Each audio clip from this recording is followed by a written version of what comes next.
So talking about your career side, like I see you travel a lot. Yep. Someday you are in US, someday you're in Thailand, someday you're in like Bangladesh, someday you are like just traveling here and there. Yep. Like you have that digital nomad lifestyle, like everyone wishes that they have. Like how did you get into that? So at the beginning of my career, I joined the traditional software company. So luckily I joined one of the best company when I started back in 2002. After that, I moved to another company. Then in my third job, in 6 years' time, I switched to 2 jobs. And when I was in the third job, after 1 year, I decided like I'm not liking the local culture, like how managing the team. So I should be getting into freelancing. So I started doing freelancing, and eventually I ended up in a remote job. So that's how I actually work, and still I'm having a remote job. So I work with a US company. So head office in Seattle, but I work from Bangladesh or anywhere in the world. As long as I have an internet connection and laptop, I'm fine. You're completely fine. So it doesn't matter like where I am at this moment. As long as I manage the time zone, like it's their time zone, I'm actually working. So saying that these remote jobs actually gives me lots of flexibility.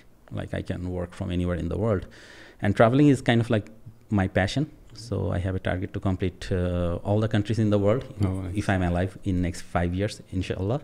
But I have so far completed 30 countries. So that's kind of like rolling. Yeah, I wish you all the best on that. I also have a very like bucket list thing that I want to at least travel 100 plus countries.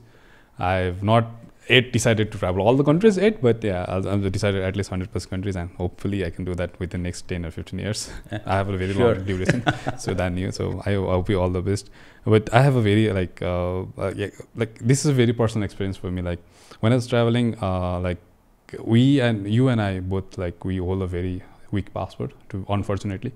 And like, did you have any issues with the like the immigration and stuff, like other countries? Yeah, we face a lot, especially I'm not sure the passport color of Nepal. So in Bangladesh, it's green. It's also green. So whenever they say green passport, they are really, kind of like their eyes lit and they are interested, like what's happening. I get it a lot, especially when I'm in US.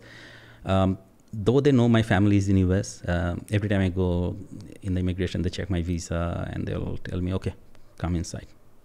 And they will keep me 1 hour in the room, just checking my background, everything, why I'm here, where I'm going, what is all about. They will not ask any question, just keep you there for 1 hour, 1.5 hours. And after that, they will say, okay, you can go.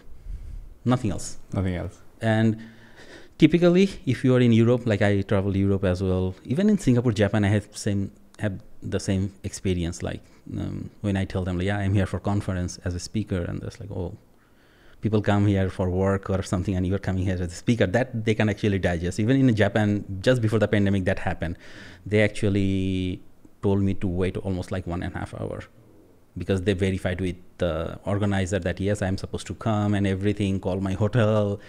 And if you are having a US passport, nothing like that. Nothing like that. Yeah, we feel discriminated, but that's how the whole world is. We can't help. But yeah, I'm very surprised that you're still like taking that with very I'm normal with it. And people sometimes, even in Bangladesh immigration, you face lots of questions. Like, why you're going here? What do you do? And when I tell them, yeah, I have a software company and I'm also a consultant, work remotely, and they actually get surprised. And they always ask me, like, because I think this year, this is my 5th trip. And I'm planning to go another trip in next month. So every month I will have something, 1 or 2 trips.